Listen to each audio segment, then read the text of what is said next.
mean, you're going to hear the same old stuff that you hear from every coach over the last 100 years when you're down 3-0. You know, not going to be anything special. You got one game at a time. You know, but it's true. I mean, we can't go look at.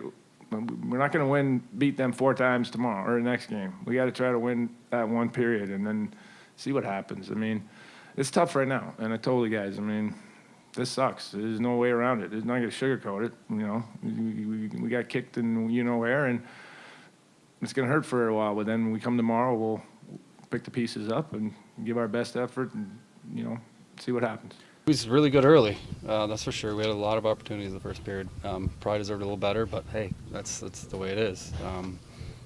A lot of chances. He made a lot of great saves early and throughout the game, but we weren't able to get the lead yet. Right now, it's very disappointing, obviously, but you know, we'll probably give you tomorrow all the cliches are going to be thrown to you and everything, but we'll look at that tomorrow when we do it. We gave ourselves a chance tonight. You know, at the end of the day, we didn't score enough goals. It's simple as that, and it's frustrating. But you know, we have some faith in this group and in this locker room as well. And I think you know, go one shift, one game at a time here, and see how it goes.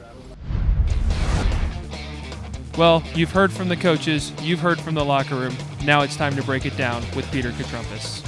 Andrew Schnittker here with ADSN, joined by Peter Katrumpis of Triangle Sports Network. We're here at PNC Arena following Game 3 of the Eastern Conference Final between the Carolina Hurricanes and Boston Bruins tonight. Some visiting Carolina Panthers. We're here to pump up the crowd. The crowd was lively as it's been throughout these playoffs tonight, but unfortunately for the Hurricanes, the magic was not on their side tonight. They dropped their first home loss of the playoffs and now face a pretty big hill to climb, down 3-0 to the Bruins in this series. Yeah, Andrew, it is deflating. They were looking to try and grab one here and cut back on their 2-0 deficit, but great first period. Did what we were looking for them to do, getting possession.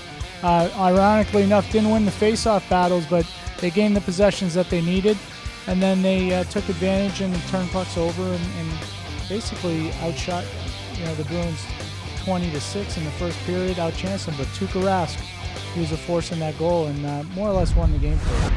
Yeah, Rod Brindamore talked about it after the game. He said he thought the mood was good in the locker room after that first period, but that when you have all those chances and you have the ice tilted so far in your favor, you get a lengthy 5-on-3, which most of the time if you get that long of a 5-on-3 and you don't score, you're not going to win the hockey game. And you have to find a way to get at least one puck past Rask in that first period, and that had to be at least a little bit frustrating and demoralizing for those guys to play so well and not get rewarded. Open net opportunity from Teuvo Teravainen went wide. He kind of fanned on that shot. That could have happened in the first 10, 15 seconds.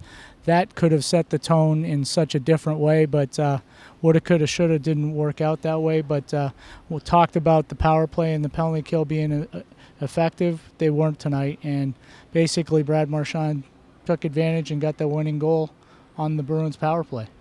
Yeah, Peter, you mentioned that missed shot on the open net for Teuvo Teravainen, how it could have set the tone in a different way. It ended up setting the tone for exactly what happened. I mean, Rask stood on his head, but there were a lot of grade A's. Andrei Svechnikov had what should have been a tap-in. He goes wide. Aho had one that really the Hurricanes just, for whatever reason, were completely snake-bitten tonight and could not finish any of those quality chances. They played the game that they wanted to. Rod Brindamore did say afterwards that they at least gave him a game. He thought game 1, game 2 didn't show what they were made of. Tonight they did, but they still came up with the same result, down 3-0, and back here on Thursday.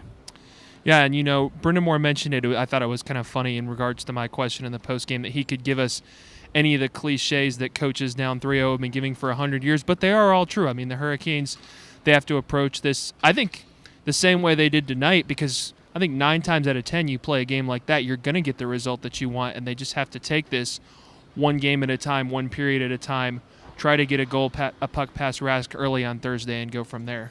Crowd's going to be here. Team's going to be here. Effort's hopefully going to be there. We'll see what the final result will be. They'll all be there on Thursday, and most importantly, ADSN will be there to bring you all the pregame, in-game, and postgame updates you need.